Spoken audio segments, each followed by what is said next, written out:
Within the last few seconds, the White House has ordered federal agencies to shut down. The deadline for a deal on US budget has just passed. The Republican-controlled House of Representatives and the Democratic-controlled Senate failed to agree a deal. Congress has been deadlocked over an attempt by the Republicans to link an emergency funding bill to measures delaying President Obama's healthcare reforms.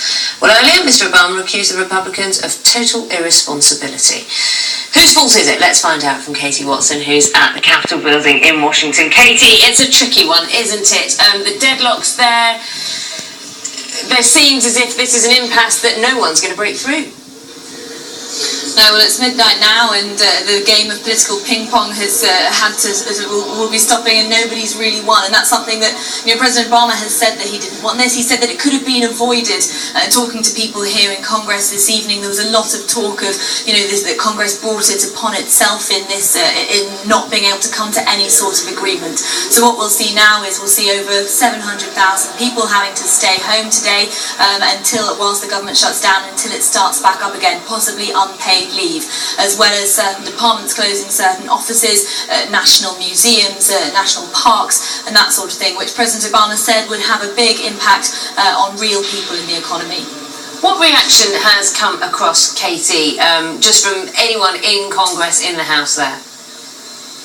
Well, talking to people here, there's a feeling that really, that it was nothing to do. I mean, the issue really is that it's about the budget, that it's nothing to do with Obamacare, and the fact that the Republican-led House of Representatives is trying to include a provision to try and delay Obamacare really has nothing to do with just trying to pass the budget, and that's something that really has been the sticking point. But of course, there are people here who feel that this is a good deal to strike, but obviously it's not got anywhere, and it's made the government shut down, and offices closed. So really, people are looking at Congress, people across America are seeing what's happening in Washington, seeing a political stalemate, nothing moving forward until actually a deal can be resolved. But of course, the bigger deadline is in a couple of weeks' time, when the debt ceiling needs to be discussed, and the debt ceiling needs to be raised. This is the amount of money that the government can borrow to pay its bills, and that in itself could be another impasse, and that's something that President Obama said would be an even bigger problem that could have a big risk for the whole of the world economy, not just the US. Katie, explain to viewers, say, in Europe, in the Middle East, and Africa, who don't quite get how this is going to affect everyday people. How's it going to affect their lives?